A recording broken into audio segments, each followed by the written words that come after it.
Hey, good morning. It's Patricia Murphy. It's Tuesday. This is Seattle Now. Hybrid electric ferries, free transit for people 18 and under, and billions of dollars for highways. That's all in our new transportation bill signed by Jay Inslee last month. Seattle Times transportation reporter David Kroman will help us dig into the details in a minute. But first, let's get you caught up. Howard Schultz is officially back on the job at Starbucks and signaling closer attention to the company's workforce as stores around the country are unionizing. Yesterday, his first day back as CEO, he announced the company will stop share buybacks and spend more on its employees and stores. He'll also go on a listening tour. Starbucks shares closed down nearly 4% on Monday. Yesterday wasn't easy on ferries. The Port Townsend and Coupeville runs had to be canceled because of wind. In Seattle, the Bainbridge ferry collided with one of the wooden walls at Coleman Dock. That'll take Coleman down to one slip for the time being. A ferry spokesman says there shouldn't be too much impact to the public. No estimate on repairs yet. And thousands of travelers at SeaTac and elsewhere were stranded again yesterday by canceled Alaska Airlines flights. Another 40 on Monday. This is all because the company is grappling with a pilot shortage while negotiating a new contract with its pilot union. The company says more flight cancellations are possible.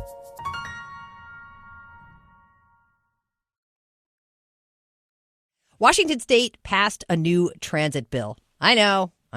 Not the most exciting news, but this bill is a big one with a heavy price tag, nearly $17 billion. And it features some new items that haven't been included in previous transit bills.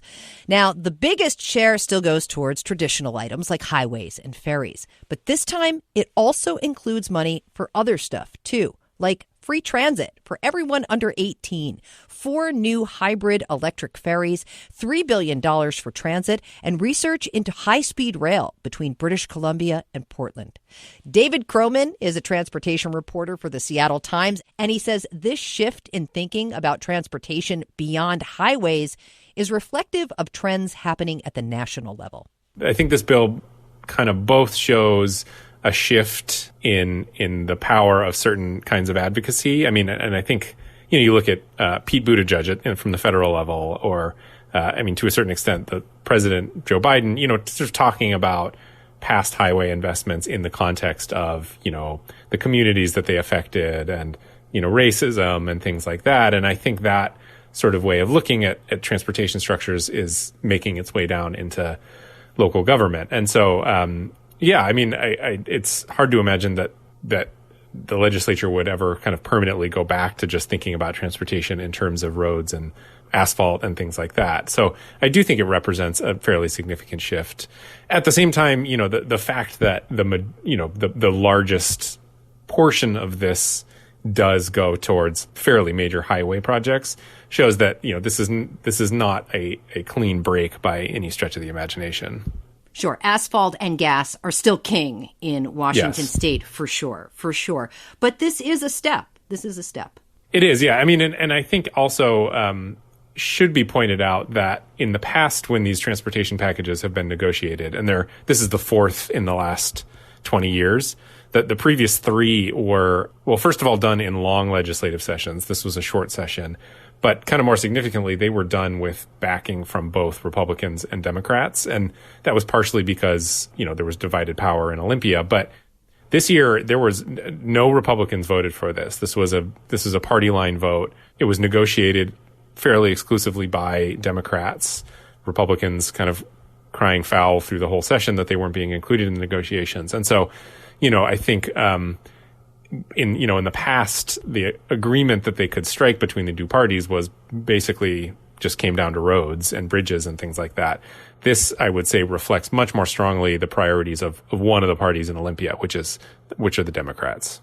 All right. Yeah, let's talk about that, because in the past, like you said, these have been fairly bipartisan bills, and the Republicans went as far as to say they just didn't even feel included here. Mm-hmm. What did that look like? How did that play out? One big change that is not to be discounted is a change in who is leading these conversations for the Democrats. In the past, it had been Senator Steve Hobbs, as the chair of the Senate Transportation Committee, and he was a very moderate Democrat and highly valued close working relationships with Republicans, and Republicans like that, of course. Governor Inslee decided to appoint him to become Secretary of State, leaving that position open. And it was filled by Senator Marco Lias, who is much more kind of transit oriented. He put in a lot of work for ferry systems, was much more, I would say definitively a more progressive senator. And so that kind of changed the dynamic, that the Democrats decided, they had certain things they wanted to accomplish and they were going to accomplish them. And so, Republicans, you can come on board if you want, but we are going to kind of keep pushing forward on this. All right. How are we paying for this, David? Where is the money coming from? And follow up, am I going to be paying $6 for gas next year to pay for it? Another way that this one is different is the past transportation packages they have paid for by raising the gas tax. They did not do that this year. Instead, they are paying through it through this new kind of carbon trading system that was passed into law in the 2021 session. Interestingly, the general fund budget in the state, the revenue there was much higher than projected. And so they had a little extra money. And so took some money more money from the general fund to pay for transportation. And then, of course, there's, tons of federal money coming in. The federal infrastructure bill, there was still some money left over from the relief package. And then, they are raising some fees somewhere. And so it's this kind of, slightly, more peanut butter spread of financing options rather than just raising the gas tax, which they have done before. And, the gas prices weren't what they are now at the beginning of the legislative session, but now you have to imagine that if they had proposed raising the gas tax, it may not have flown. Yeah, that would have been a riotous move, I think, if they had done that, for sure. Okay. Like we talked about, most of the bill addresses highways and ferries and some money going towards transit. What improvements should we expect to see in transit from this, and when might we see them? The kind of most immediate part that people would notice from this is the 18 and under, free transit for 18 and under. The timing of that, that these are set up as grant programs. So these local transit agencies have to get these grants and then decide how they're going to spend them. So it's government. It's not going to happen right away. That's actually a critique that some transit advocates raise, is when there's money for highways and roads and things like that, it's made almost immediately available. Whereas transit and, walking and biking projects, you got to go through this, whole grant process that can take a while. So, probably in a year or so, you might start seeing, some of this. They're still kind of trying to figure that out. I think a lot of this money is going towards, when we talk about highways, a lot of it's going towards projects that have already begun. They just needed more money. And so, which is not the sexiest of investments, but it means that you are already seeing this money at work when you look at construction on 520, for example, or, soon to be 405 and some of these big projects that have been funded in the past, but have basically started running out of money.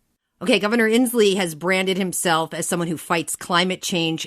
How much climate change fighting is in this bill, David? Yeah, that's a good question. It depends on who you ask. It does include some fairly major highway expansions and a lot of money on, going into roads, which, of course, transportation system is 40% of the state's greenhouse gas emissions. But, it also spends heavily on setting up 4 hybrid electric ferry boats.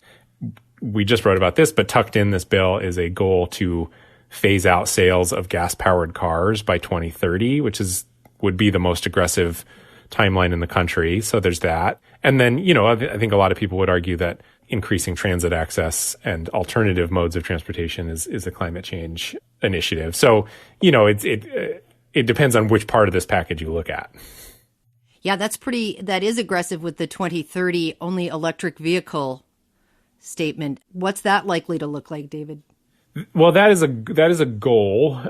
Notably, it is not a mandate, and we'll get a better sense of what that's going to look like by the end of the year, because they have to come up with a plan to do that. Right now they have a long way to go. Something like 1.5% of cars in Washington are electric, so there's kind of a long ways to go, as I just mentioned.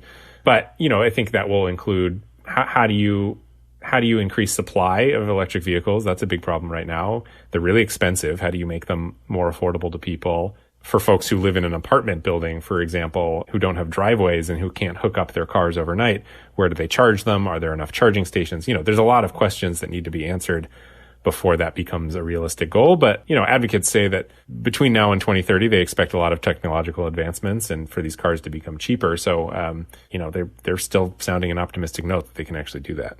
David, this money is going to be spent over the next 16 years. What are you following? Right now, I am following its rollout.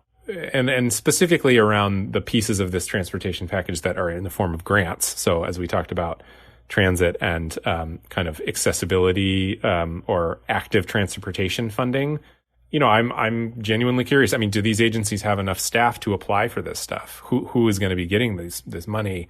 It's not an easy thing to get this amount of money to people. And, there's this question of, cities like Seattle or Bellevue or even, Bellingham, they have enough staff that they can kind of spend all their time writing, these beautifully crafted grants for these perfect projects. But then if you go to some, small town in Eastern Washington where it might be the mayor of the town who's also writing the grant to get a certain project, inevitably those grants aren't going to be as good. And, maybe they don't even bother doing it because they don't have the staff hours. So how do you make sure that this money is actually getting to the people who might need it the most? I think is going to be a major question and something I'll be following. That's an excellent point. We heard from cities and towns recently who left COVID money on the table simply because they did not have the staff to go through the process of actually obtaining that money. A really good point, David Kroman. Really appreciate it. Seattle Times transportation reporter David Kroman. Thanks. Thanks for having me. Hey, before we go, KUOW's spring membership drive is on right now. Seattle Now listeners, we need you to help us meet our goal. Just $2 a month, maybe $5 a month, or maybe a one-time gift. Whatever you can afford makes it possible for us to bring you this show every single day. There's a link in the show notes to donate. Mention Seattle Now, and we'll give you a shout-out by name. Thanks. Caroline Chamberlain Gomez produced today's show. Matt Jorgensen does our theme music. I'm Patricia Murphy. See you tomorrow.